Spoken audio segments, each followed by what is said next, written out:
Halo, selamat pagi Miss. Perkenalkan nama saya Ramo Jeremias Simanjuntak dari kelas 12 PIS bidang studi geografi. Di sini saya akan menjelaskan praktek ujian saya geografi. 1. Jelaskan letak negara Indonesia secara astronomis. Letak astronomis Indonesia berada pada 6 derajat lintang utara sampai dengan 11 derajat lintang selatan, di mana ada 95 derajat bujur timur sampai dengan 141 derajat bujur timur.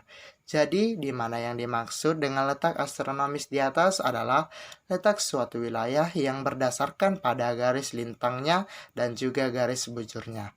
Letak astronomis memberikan pengaruh yang cukup besar pada kondisi suatu wilayah sebagai berikut. 1. Curah hujan yang cukup tinggi. 2. Mendapatkan cahaya matahari di sepanjang tahun. 3. Tingkat kelembapan udara yang cukup tinggi. 4. Kondisi tersebut di atas membuat Indonesia subur dan banyak hutan hujan tropis dan lainnya. Bagian B, geografis. Indonesia juga terletak pada silang yang dimana diapit oleh dua benua dan dua samudra. Indonesia berada di antara benua Asia dan benua Australia, sekaligus terletak di antara Samudra Hindia dan Samudra Pasifik. Adapun secara geografis, Indonesia juga berada pada letak yang sangat strategis sebab berada pada perdagangan internasional berbasis pelayaran.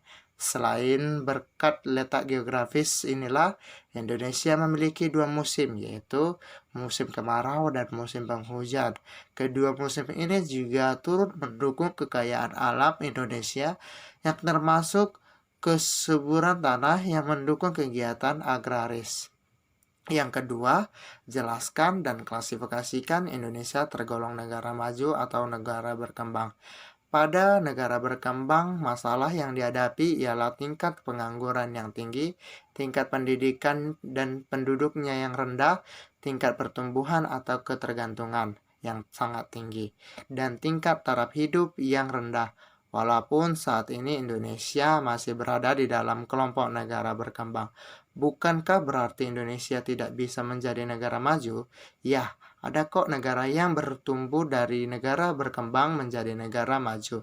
Contohnya Singapura, sebab sebenarnya Indonesia memiliki banyak potensi untuk menjadi negara maju, seperti sumber daya alam, hasil pertambangan yang berlimpah, memiliki keragaman budaya yang bernilai tinggi.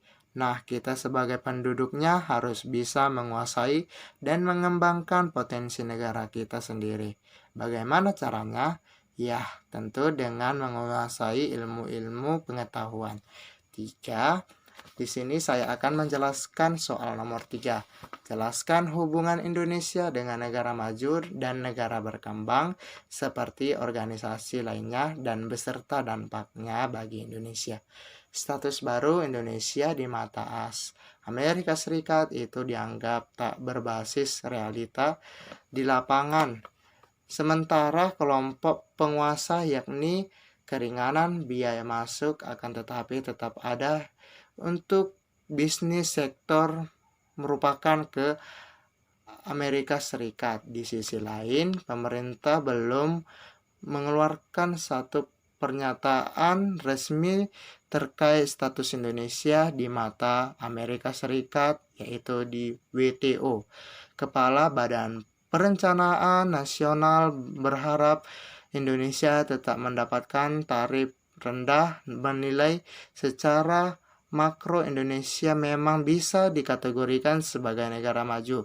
Indonesia merupakan anggota G20 atau kelompok negara dengan perekonomian besar di dunia yang cukup mendukung pertumbuhan ekonomi. Indonesia pun dalam beberapa tahun terakhir berada di kisaran 50%.